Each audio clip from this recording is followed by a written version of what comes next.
Une méditation tirée du livre Maranatha, le Seigneur vient d'Ellen White. 18 juin. La sagesse nécessaire aux observateurs du sabbat.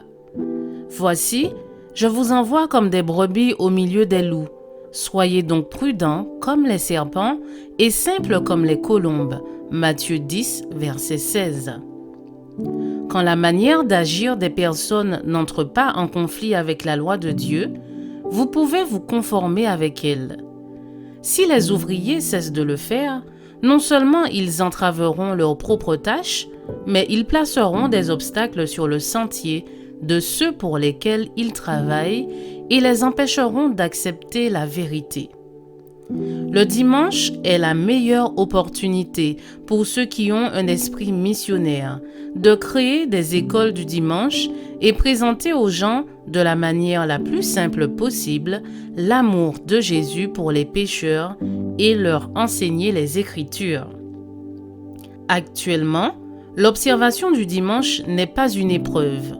Le temps viendra quand les hommes n'auront plus le droit de travailler le dimanche, mais aussi on cherchera à les obliger à travailler le sabbat et à appuyer l'observation du dimanche ou perdre leur liberté et leur vie. Mais ce temps n'est pas encore arrivé, car la vérité doit être présentée plus pleinement devant le peuple comme un témoignage. La lumière que j'ai reçue est que les serviteurs de Dieu devraient travailler tranquillement pour prêcher les grandes et précieuses vérités de la Bible.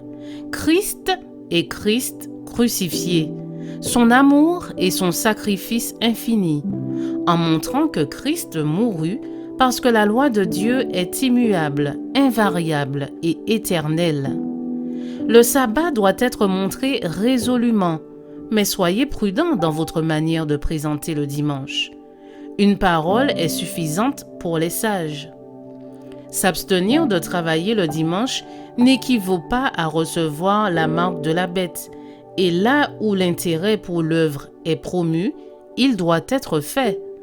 Nous ne devrions pas nous faire remarquer en travaillant le dimanche.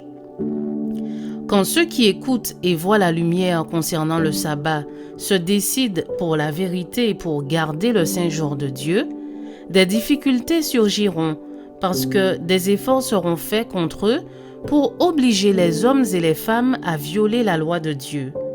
Alors, ils devront demeurer fermes pour ne pas violer cette loi, et si l'opposition et la persécution continuent d'une manière décidée, ils écouteront les paroles de Christ. Quand on vous persécutera dans une ville, fuyez dans une autre. Matthieu 10, verset 23. Je vous souhaite une excellente journée. Que Dieu vous bénisse.